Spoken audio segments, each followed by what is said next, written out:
Welcome. I would like to welcome you to another episode of the Unpopular Podcast. This is the man, the myth, the legend, Jalen Hunter. And if you would do me a favor, please subscribe to whoever you're listening. Please subscribe to the YouTube channel.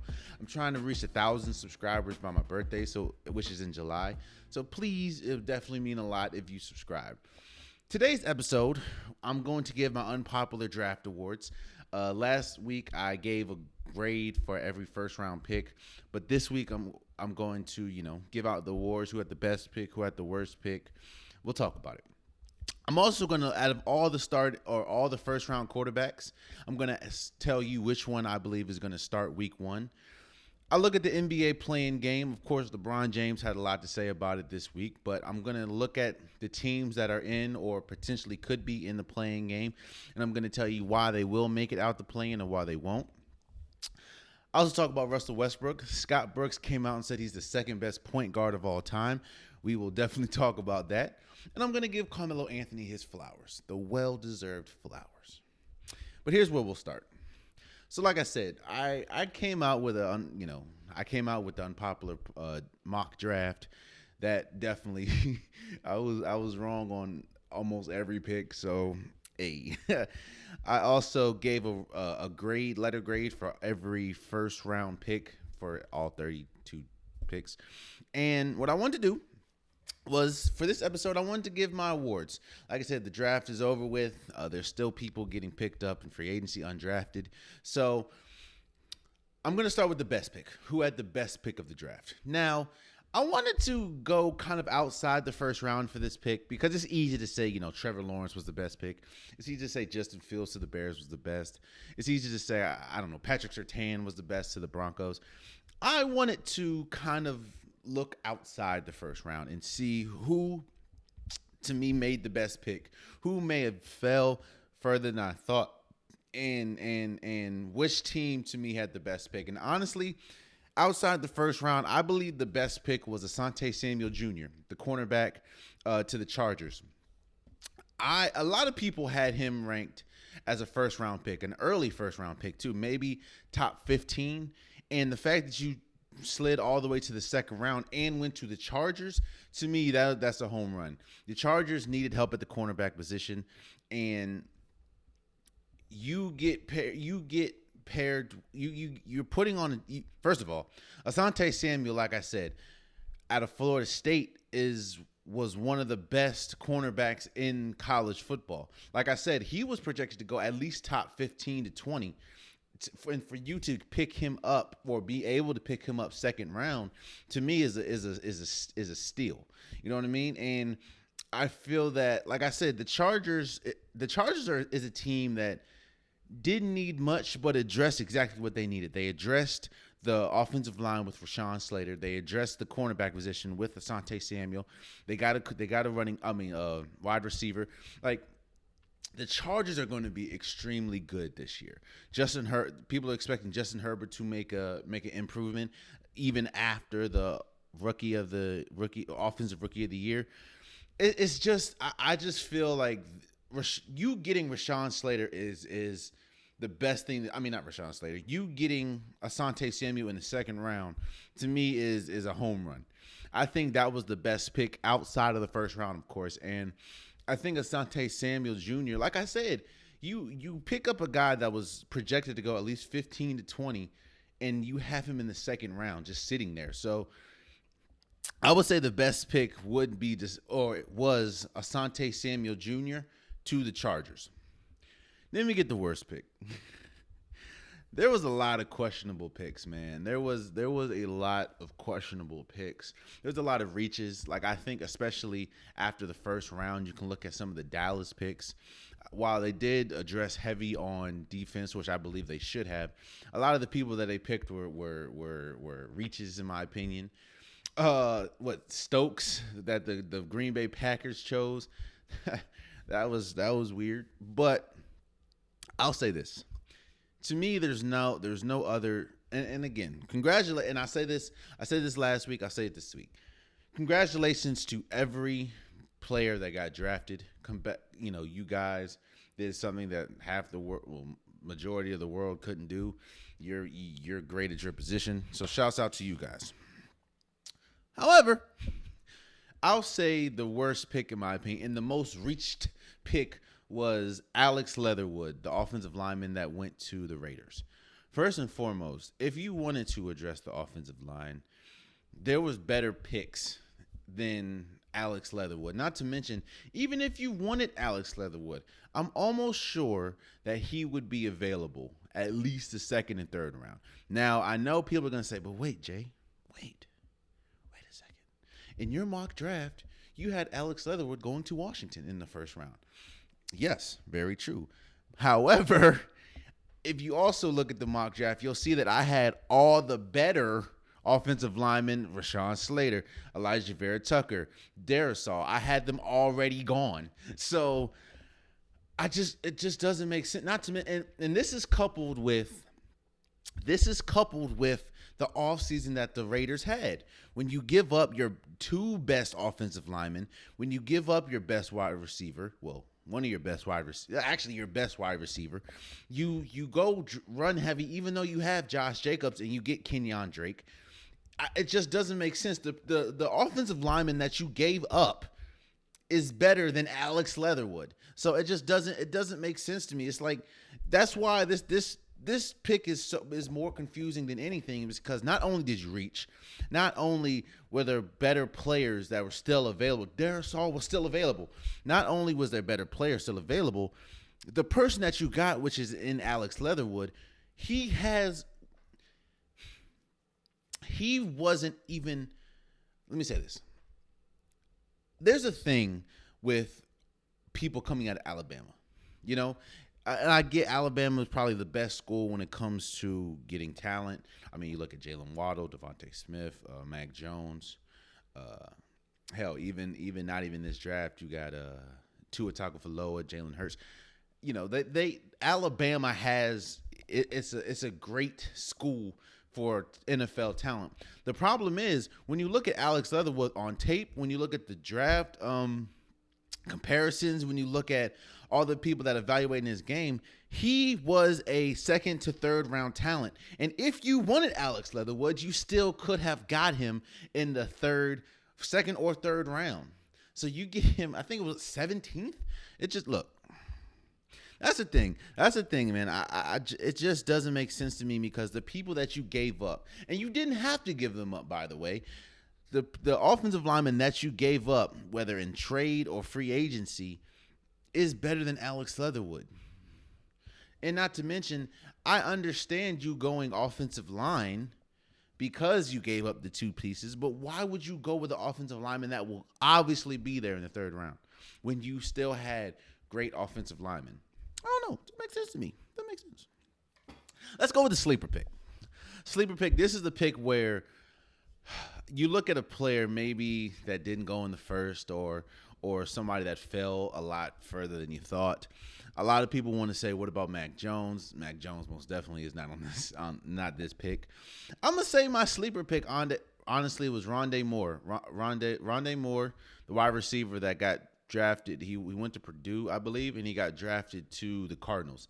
The Cardinals need a speedy receiver. Now, I know you have DeAndre Hopkins, but you need someone that's more of a speedster. You need more of a he kind of reminds you of a Darren Sproles type. I mean, he is small, but he's a speedster. He can run and he can catch the ball. And that's the thing. I think it's a sleeper because while the Cardinals do, like I said, have arguably one of the best wide receivers in the game in DeAndre Hopkins, they needed that second wide receiver. They needed that speedster because they have a lot of people that can go up and get the ball, but they don't have like burners. They don't have a Tyreek Hill.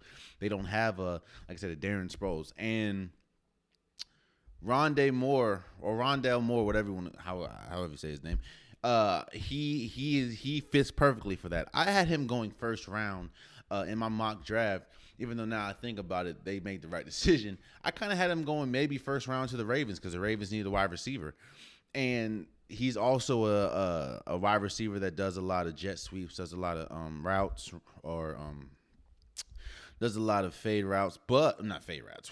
Does a lot of jet sweeps, and it kind of fit the Ravens running game / receiving game. But I think that Rondé Moore will be a sleeper pick. I think that we're going to look up and he is going to be an integral part for the Cardinals. I think pairing him right next to DeAndre Hopkins and with the quarterback of Kyler Murray, and you still have a good running game, I think that this could be a sleeper pick. So my sleeper pick is Rondé Moore, the wide receiver that got drafted to the Cardinals. Let's go with the team that won the draft. Now, there are a lot of teams that did really well, like the Carolina Panthers. You get Jace Horn, arguably the second corner. You get Terrence Marshall Jr., the wide receiver, Brady Christensen, Tommy Tremble. Like that, they did a really good. They addressed their defense. They addressed the offensive line. They addressed the wide receiver, even though you didn't really need to address the wide receiver. You get another wide receiver and a wide receiver in Terrence Marshall, where a lot of people had him going maybe second round. So, they had a really good draft. The Browns had a really good offseason, but the Browns had a really good draft. Greg Newsome, Jeremiah, I'm going to just say J-O-K, Anthony Schwartz, Tommy Tagley, Togia. They had a good draft, man. You can look. The Ravens had a really good draft. Rashard Bateman, Jason Owen, Ben Cleveland, Brandon Stevens. Like, these are really good players. Taylon Wallace, who a lot of people think that could have been a sleeper and a steal of the draft. Sean Wade. You look at the Dolphins, Jalen Waddle, Jalen Phillips, Javon Holland. Like, they had a really good draft. But I will say the team that won the draft were the Jets.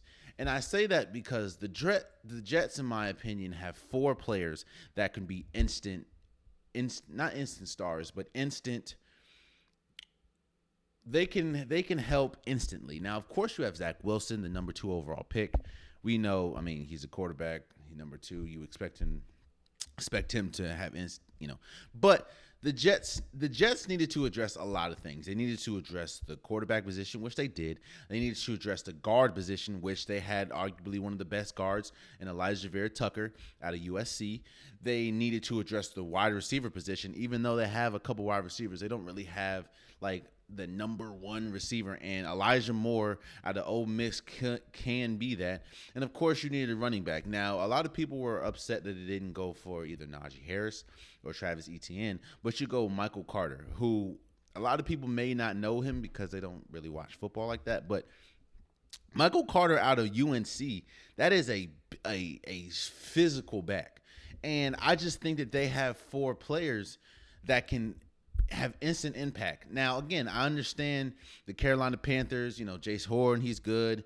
Cleveland, Greg Newsome. If you look at, like I said, Rashard Bateman. If you look at Justin Fields and the Bears with Tevin Jenkins, that was good. But I just feel the Jets, they addressed every need that they had. Now, of course, that's not all the draft. They're not all the people the Jets picked. They still picked Jaron Sherwood.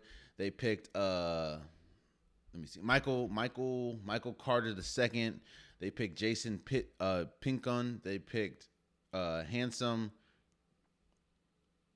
The dude from Florida State, the linebacker from Florida State. I just feel like they addressed every need, and they have at least 4 players that right now I'm not gonna say because you never know in the draft, but at least on paper, these players can make instant impacts. Like I said, Zach Wilson, Elijah Vera Tucker, Elijah Moore, and Michael Carter, the running back out of UNC. So I think that the Jets had the best draft, in my opinion.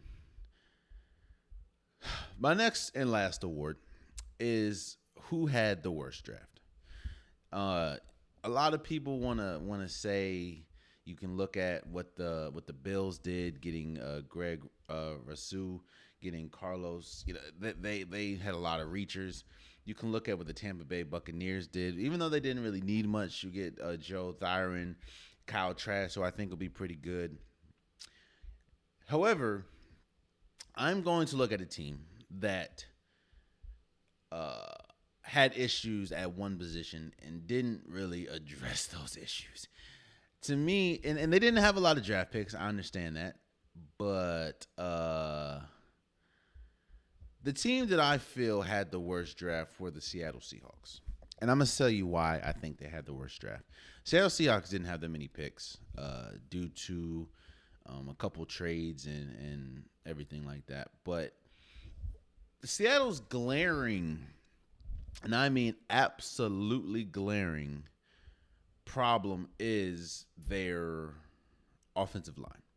Now, I understand that they got maybe two offensive linemen in free agency, but you need an offensive line. And even though you didn't have a lot of picks, it's kind of like what the Cowboys did. Even though a lot of people want to talk about what the Cowboys did, getting a lot of linebackers instead of really focusing on corner and stuff, the Cowboys knew they needed to address the defense, and pretty much their entire draft was the defense. So even though you can talk about we don't know this, we don't know what it is. I mean, we don't know if it was a good pick or not. We know that they addressed their defense. Seattle Seahawks, and the reason why I'm giving them or awarding them the worst, having the worst draft, is because again, we know that they need an offensive line. Like that, they're one of they're bottom 5 in offensive line. Russell Wilson is will go down if it doesn't improve as one of the most sacked quarterbacks of all time. And in the draft, your biggest picks was Dwayne Eskridge, and who was a wide receiver, and Trey Brown, who's a cornerback. Now, you look at Trey Brown like, okay, that could be a good pick, but you had Shaquille Griffin and you let him go. It kind of goes back to Alex Leatherwood and the Raiders. Players that you had at the position, while of course you get cheaper with Trey Brown, Shaquille Griffin is better than Trey Brown, and you let him walk. Not to mention, your biggest picks were Dwayne, and again, I understand. Well, they don't really. I mean, I understand you can improve the wide receiver position, but you still have Lockett. You still have why is his name escaping me? I forgot his name. Dang, I forgot his name. Why is his name escaping me? Huge milk, whatever. You don't really need to address the wide receiver position, and you needed to address the offensive line, and you didn't really do that. So I don't really. Again, I'm not in the war rooms. I don't really understand. Like I can't really be out here making decisions for teams because I don't do that much research as far as what teams should do. But I just don't understand why it's glaring what your problem is and you don't address it. Now Green Bay almost won this award. Reaching for the second best cornerback from Georgia, when you could have got the first best, so or second best. But yeah, man, I think that the team that had the worst draft, in my opinion, even though you didn't have a lot of draft picks, you had opportunities to address what you need to address, and you didn't. So I have Seattle winning being awarded the team that lost the draft, I guess. Let's move forward. I also said that I was going to talk about out of all the 5 quarterbacks that were drafted first round, who starts week 1 and who doesn't. You have Trevor Lawrence, Zach Wilson, Trey Lance, Justin Fields, and Mac Jones. Let's start with Trevor Lawrence. To me, that's the easiest one. You don't pick Trevor Lawrence first round. I mean, you don't pick Trevor Lawrence first overall. You don't bring in Urban Myers. You don't bring him in if Trevor Lawrence is not only the quarterback of the present, but the quarterback of the future. And honestly, you don't have you have Gardner Minshew, but Trevor Lawrence is considered a prodigy, pretty much. People think that Trevor Lawrence can argue, like in a couple years, can be on the same level of Andrew Luck, maybe of a Peyton Manning by the end of his career. I don't know. or this is his quarterback comp. You know what I'm saying? They're saying, coming into college, they were pretty much saying that he is going to go first overall, which that was him coming into college. And we know the success he had at Clemson. So this is easy for me. Trevor Lawrence will be starting week 1 of the NFL season. You don't do all those moves that you did in the offseason just to draft him and not start him. Now, this isn't the Jordan Love situation. You don't have Aaron Rodgers there already. Trevor Lawrence will most definitely be starting week 1. Zach Wilson. The same thing for Zach Wilson. Zach Wilson, again, you make all these moves. Like I said, you get Zach Wilson, you get Vera Tucker, you get Elijah Moore, and then Robert Saleh comes in. That doesn't happen if you don't expect him to start. Not to mention your backup. A lot of people think that at this moment you're better than the backup. So Zach Wilson will start week 1. And again, he's drafted number 2. You don't draft that high, again, unless you're Green Bay. You don't draft that high if you don't think that this player is going to be a franchise player. And you don't, unless you have, like I said, Aaron Rodgers, unless you have a capable quarterback and starting at this moment, yeah. So Zach Wilson, he will be starting week 1. Trey Lance is a unique situation. Of course, we know the 49ers traded up to get Trey Lance, and there was an argument between Trey Lance and Mac Jones. The thing about Trey Lance, the thing about the Trey Lance situation is you have Jimmy Garoppolo, and I don't think that Trey Lance is good enough right now. And again, I'm not saying he's bad, but I don't think Trey Lance is good enough to start. And I don't think that they drafted him even 3rd overall. I don't think they drafted him to start. I think that they drafted him to sit behind Jimmy G and to watch Jimmy G. And maybe not this season, but maybe next season or the season after, bring him on as a starter. Because the writing's on the wall. They don't draft a quarterback at the 3rd overall pick if they're so confident that Jimmy G is the man moving forward. I think that they're going to try to get off of Jimmy G, but while Jimmy G is still there, they're going to start Jimmy G. Hell, even though a lot of it was the defense, Jimmy G got them to a Super Bowl. So I don't think Trey Lance is going to start week 1. I don't think Trey Lance, unless Jimmy G gets hurt, and we know his history of injuries, I don't think he's going to play the first year. Like I said, I think they didn't get him to play the first year. I think that they got him to sit behind Jimmy G, learn what you got to learn as a starting quarterback, and then maybe next year or in the future he will get the starting position. So no, I don't think Trey Lance will start week 1. Justin Fields. Here's the thing about Justin Fields and the Chicago Bears. Justin Fields, in my opinion, is the best player as far as the quarterback position that they have. And it's really pretty much between Justin Fields and Andy Dalton. I think Nick Foles is still there, I believe, but it's pretty much between that. Here's the thing, though, and this is why I do not think Justin Fields will start week 1.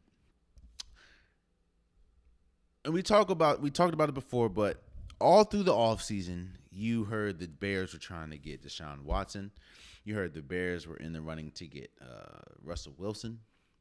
And when you pretty much tease your fan base and saying that you're going to get one of the two, and then you end up getting Andy Dalton, I think that you can't bring in Andy Dalton and expect him to not start, especially when you had the offseason that you had and pretty much promised the name that you promised. It's kind of like what the Knicks did. I don't know if you remember, but remember when the Knicks had Kristaps Porzingis, they traded him away, tried to clear up space, and they said they were going to get KD and Kyrie, and they end up going to Brooklyn. It's kind of like this. You don't bring in Andy Dalton, especially after you're saying you're going to get a Deshaun Watson and Russell Wilson, and have him not play or have him as a backup for a draft pick. Now, again, I do think that Justin Fields is the better player, especially at this moment, even though we haven't seen Justin Fields do a snap in the NFL. But I think the Bears know they have to start, and I mean have to start Andy Dalton. Even if Andy Dalton is garbage, they have to start Andy Dalton because of the offseason. And I think that Justin Fields would benefit greatly by playing behind Andy Dalton. Even though I'm not saying Andy Dalton's better, Andy Dalton is one of those career journeymen as far as, went to Cincinnati. Well, he wasn't really a career journeyman from Cincinnati to Dallas and stuff like that. But I think they have to start Andy Dalton, especially with the offseason they had. So I don't think Justin Fields is going to be the starter week 1. And then we have Mac Jones. Here's the thing, man. I understand. We need to be honest about what we saw from Cam Newton last year. Cam Newton, before COVID, was on a roll. They were a play away from beating Seattle. And Cam Newton looked like the Cam Newton of old, running the football. Even though he didn't have a lot of pieces, they were still getting touchdowns. Cam Newton looked really good. Then you have COVID. And he said on, I think, I Am Athlete podcast that it's tough when he came back from COVID. It's kind of like, we all know, and it's legendary, that the Patriots scheme, the Patriots playbook is one of the hardest to learn. And the fact that you didn't have an offseason, you didn't have a preseason with the team. The team, not just Cam Newton, but the team got hit with COVID a lot. And then you have all the opt-outs. You don't really have pieces like that. Like your best wide receiver was Jacoby Myers, who was a quarterback in college. Cam Newton did the best that he could, not to mention the fact that, like I said, it's the Patriots playbook is tough to learn. And it's kind of like it just kept moving when he had to stop for COVID. So, and that's why we saw, of course, the middle of the season he didn't look good, but at the end of the season he looked well. And I hear a lot of people saying that Mac Jones is going to start week 1. I don't believe so. You still have Cam Newton. And don't get me wrong, I know Cam Newton is not, 2015 all the way to the Super Bowl MVP Cam Newton. I get that. But Cam Newton is still leaps and bounds better than Mac Jones, in my opinion. And, you hear Dan Orlovsky talking about Mac Jones to be a better third down player. And that's also the thing, which we're not talking about. Almost Alabama's their entire offensive line, almost entire defensive line, and their entire wide receiver core got drafted. So it's like, what? I don't think Mac Jones should start week 1. I don't think he will start week 1 because I think Cam Newton is better than Mac Jones. I think we're going to see the Cam Newton that we saw before COVID, or before COVID hit.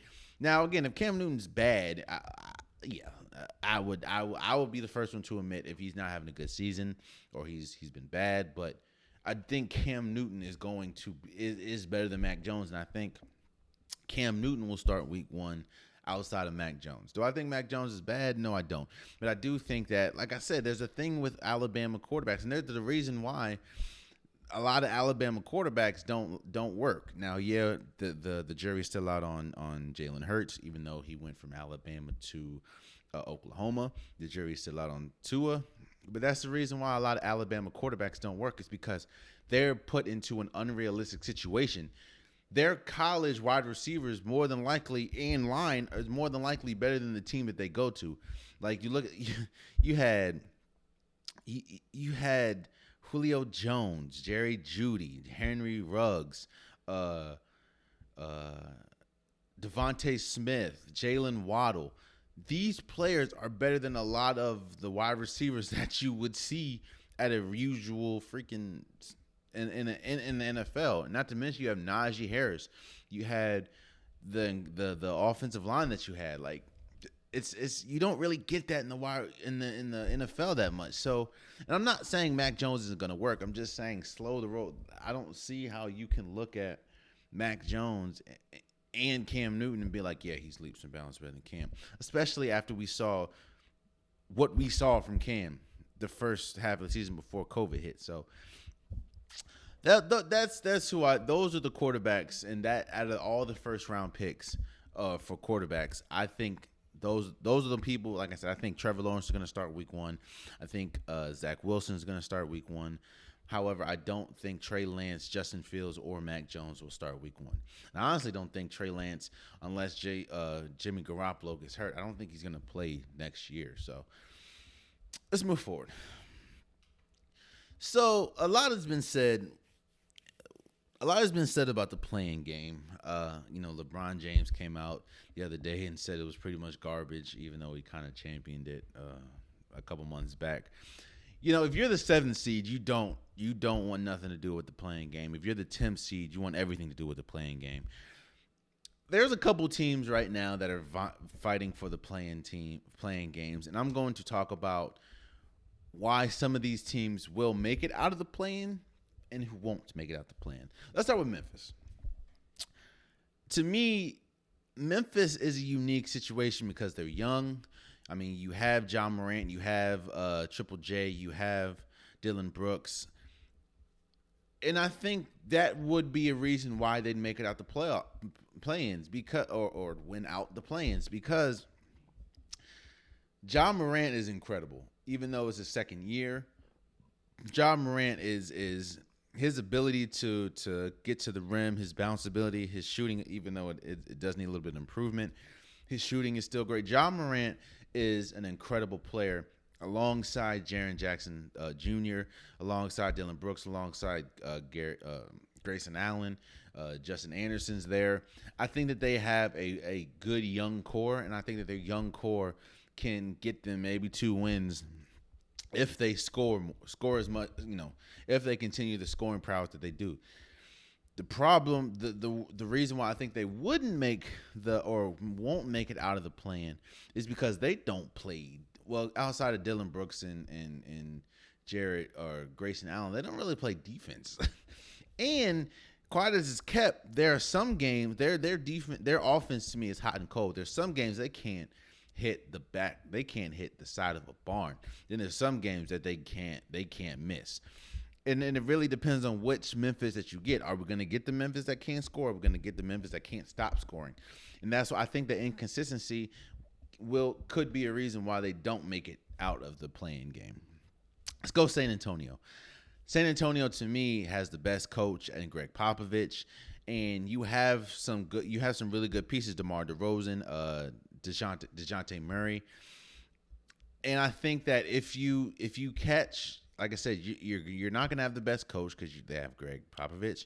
And if you catch, if DeMar DeRozan catches fire, like we've seen him, like I think he scored like 30-something against Washington the other day. Like if he catches fire along with DeJounte Murray, Jacob Poeltl, they could win 2 games. All you really have to do is win 2 games.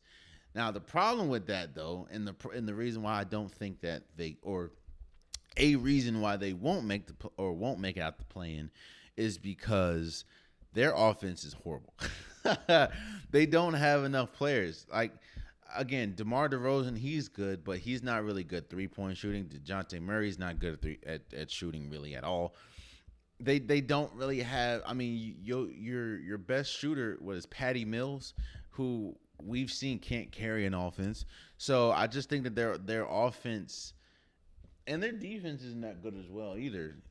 So I just think if DeMar DeRozan, DeJounte Murray, and the young core get on a roll, they can win 2 games. But their offense is god awful. So I don't know.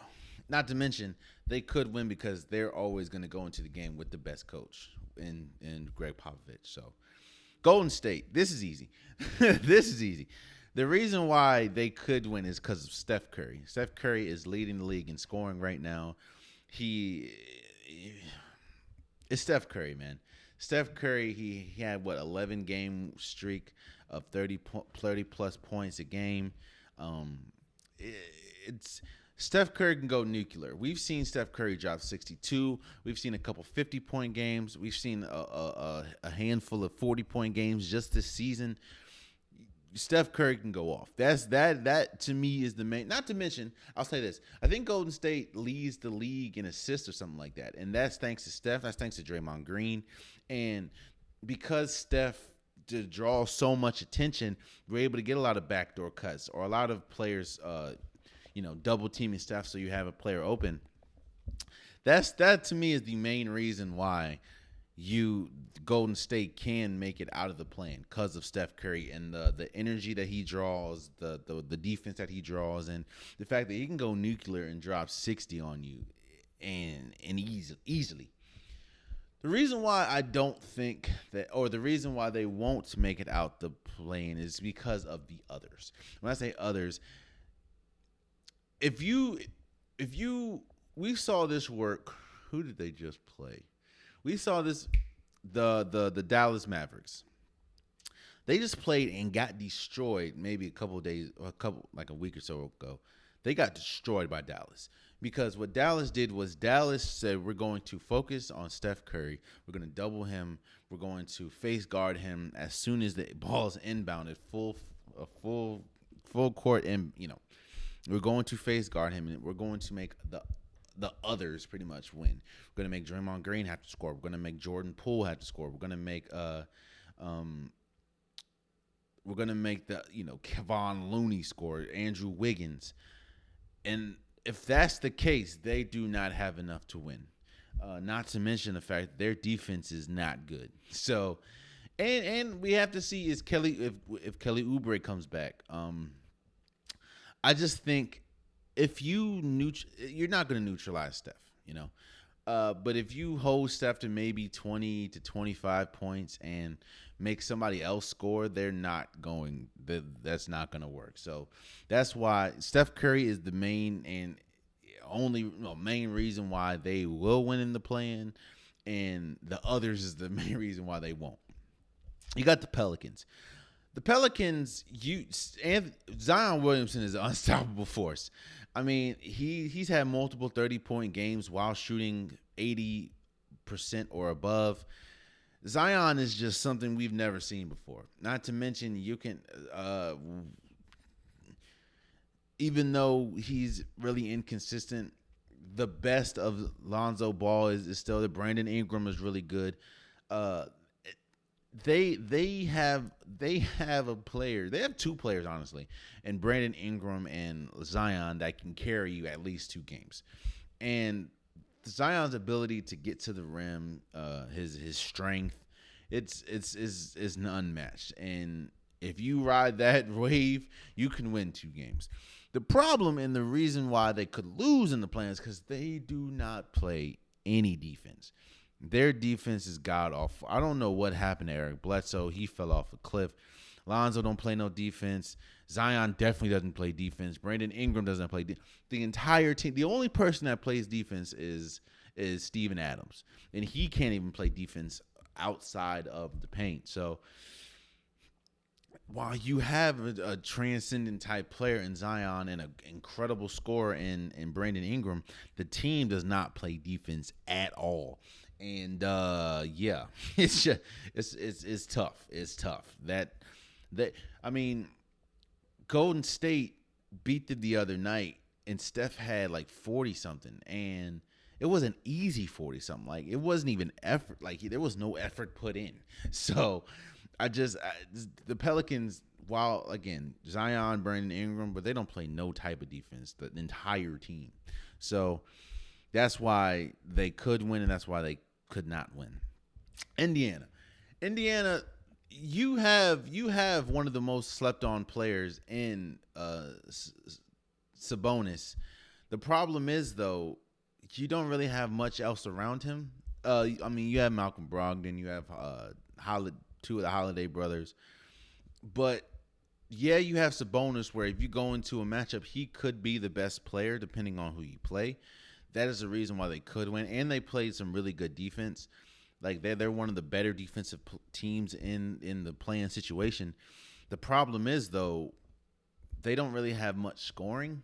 That's why the Wizards beat them so bad the other day, because the Wizards just track meet, and I just don't think that they can keep up the scoring prowess. So that's the Sabonis is really the only reason, and the fact that they're a good defensive team. There's the only reason why they could win. So Washington. Oh man, Washington. The reason why they could win is because you have out of the whole plan. You have probably arguably the best backcourt. Maybe, of course, you have Trailblazers on the West, but you have Bradley Beal and Russell Westbrook. And they've both been on a tear this entire year. I think they could be the first tandem if Bradley Beal finishes with the scoring title. They can be the first tandem, I think, ever to have the first team to ever have the leading assist guy and the leading scorer. Not to mention, they're getting everyone involved. Washington got hit hard with injuries and COVID, especially towards the beginning of the season, and you see they're starting to pick it up as we speak. Right now, they're 30-35, and yeah, man, it's you're getting the best Wizards possible at the right time. So I think that they're clicking at the right time. And you have Bradley Beal and Russell Westbrook. That's the reason why they can make it out the play-in. The reason why they could not make it out the play-in is because they still don't play no type of defense. Like they're beating people with like they just beat Indiana, I think, like 151 to like 124. Like they're still not playing no type of defense. And even with Bradley Beal, even with Russell Westbrook, they're not playing any defense. Alex Flynn ain't protecting the rim. What's his name? Garland or something? He's not protecting the rim. Ish Smith ain't playing. Like, there's nobody playing defense. And while you can win those track meets sometimes, when you're going up against a team that can score with the best of them, you're going to have to keep matching fire with fire. And we've seen there are times when they can and they're on a roll now, but then there are times they cannot. And when they can't, they lose. So, Russell Westbrook and Bradley Beal can carry you through the play-in. However, your defense could end you in the play-in. So, got Chicago. It's not really like Zach LaVine. I know he recently came back from safety protocol. But Zach LaVine is your best player. You also have Kobe White, Lloyd Martin. Yeah, that's about it. Zach LaVine. I mean, he's on a scoring tear. And the problem is you probably have the worst team in the play outside of maybe Sacramento. You probably have the worst team defensively, offensively. Yeah, Chicago's not that good. So. Zach LaVine is pretty much your only hope for making it, and everything else is the reason why you can't. Toronto, to me, this is the most, outside of Golden State, this is the most recently successful team. You have Patrick, you have Siakam, you have Kyle Lowry, you have Nick Nurse, who's a good coach. Gary Trent Jr., he's good.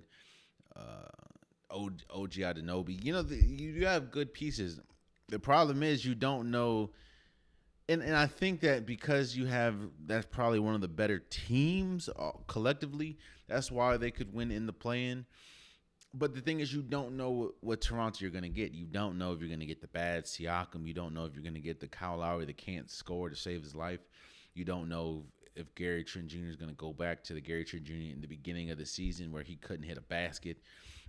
You really don't know. It's pretty much a Jekyll and Hyde type season for them, and I think that if they get on the wrong side of that, if they get the wrong team that day, it can be a wrap for them. So that's Toronto. Sacramento, I don't even know why I added them, man. I think I added them because they have a chance to get in the play-in, but Sacramento is god awful, bro. Like they probably have the worst team I mean, it's pretty much arguably between them and Chicago. Sacramento sucks, bro. I'm sorry I'm being frank, but they are horrible. Like they suck. And all you have is De'Aaron Fox. That's it. That is it. All you have is De'Aaron Fox. Harrison Barnes ain't carrying you to nothing. I think Marvin Bagley's injured. Like they suck. That's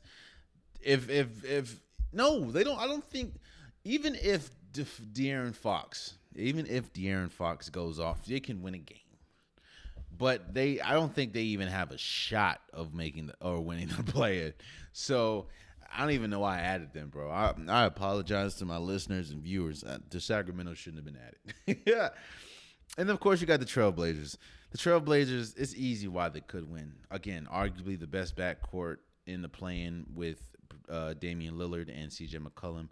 You got Melo. You got Enes Kanter. You got Nurkic. You got Robert Covington. There's arguably the best team. However, as we've seen, this team can go through scoring droughts. Even with Dame and CJ, this team can go through scoring droughts, and they can go through droughts even with Robert Covington, who's honestly pretty much their only defender. They have defensive laws like their defense. Once you turn that joint off, it's off. Like, again, outside of Robert Covington, they don't really have any defenders. So while you can score with the best of them, you have arguably the best player in you could have the best player depending on who you see, because we know what Steph does when he sees Portland. But Damian Lillard can definitely rise you from the play-in. However, your defense or lack of defense can keep you right in there. So those are the teams that I think could win the play-in, could lose. Well, we'll see how it goes, man. We'll see how it goes. Moving forward. So Scott Brooks came out the other day, I think maybe 2 days ago, and said that Russell Westbrook is the second best point guard we've ever seen. I'm not here to bash Russell Westbrook. I'm not going to. In fact, I'm going to compliment Russell Westbrook. I'm going to tell the truth about Russell Westbrook. I talked about this early. I talked about this a couple episodes ago, but it needs to be said again. Russell Westbrook is a player unlike we've ever seen. He's one of, if not the most athletic point guard we've ever seen. The energy that he brings to the game, we have never seen it. It would be second to none. I think I kind of match the energy that he brings to a Kevin Garnett. You know how Kevin Garnett, especially his Minnesota days, never really took a play off. His intensity was at an all-time high. Of course, Russell Westbrook doesn't come with the trash talk that Kevin Garnett does, but we're talking about pure energy. I don't think we will ever see that again in a guard. And Russell Westbrook, I think, Russell Westbrook is overly criticized because of the lack of, I guess, accomplishments that he's had. Now, of course, he won an MVP,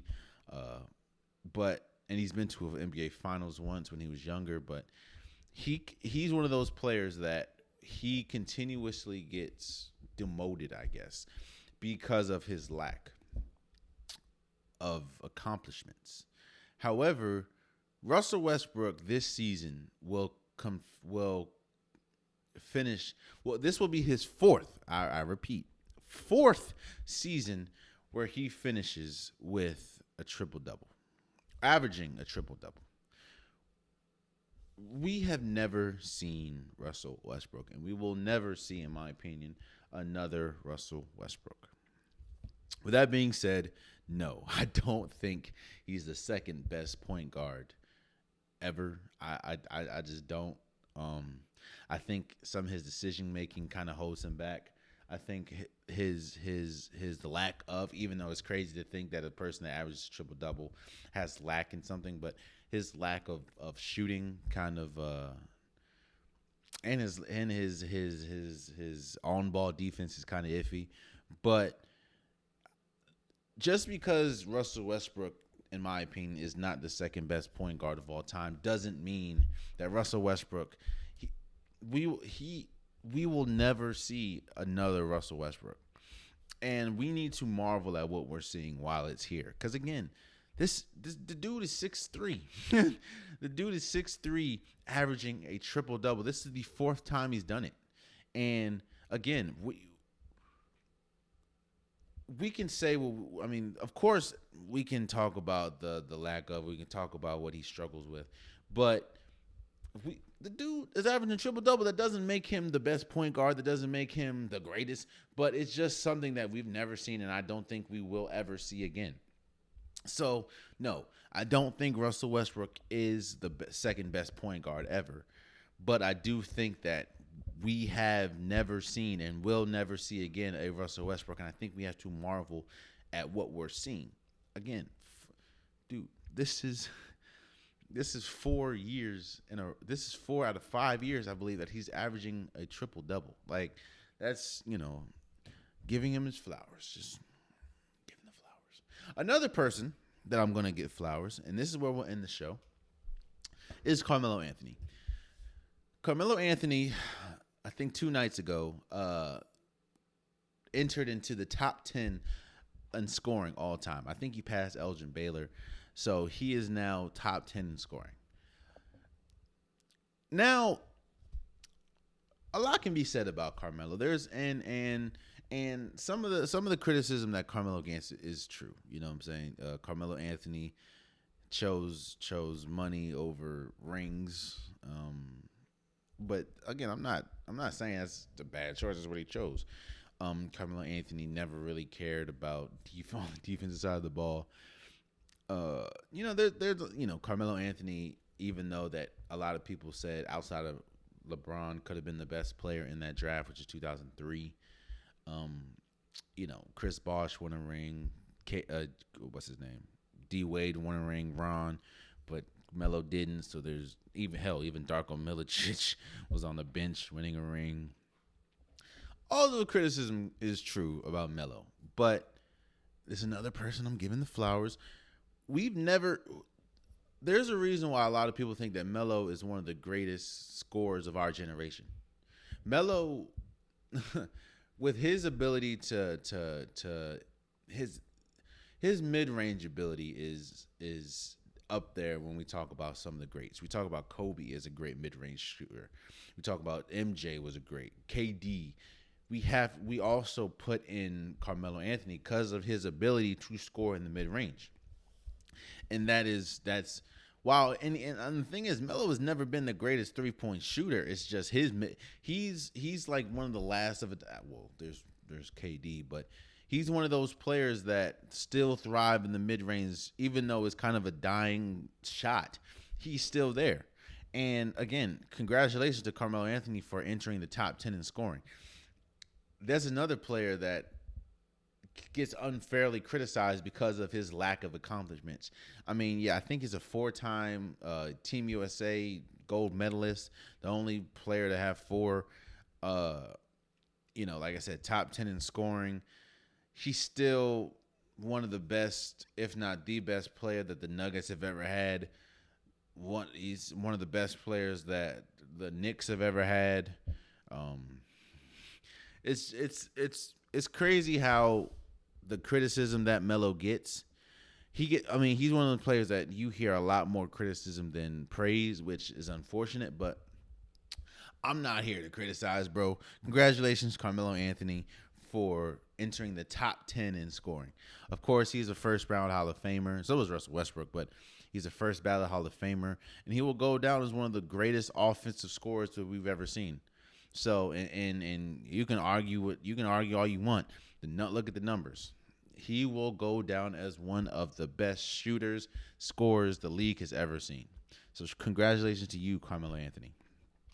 And that's been today's episode, man. I appreciate you guys for coming. I appreciate you guys for listening. Please subscribe to the YouTube channel. It definitely will mean a lot to me.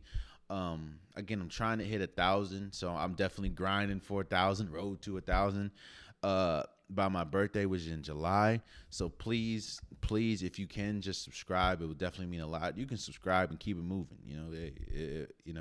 I appreciate it. If you want an Unpopular Podcast shirt, hoodie, sweatshirt, joggers, whatever you want, I got you. The link is in the description below. Like I said, all the items that's on the website, you can it has different colors. Just click on the item and you can change the color.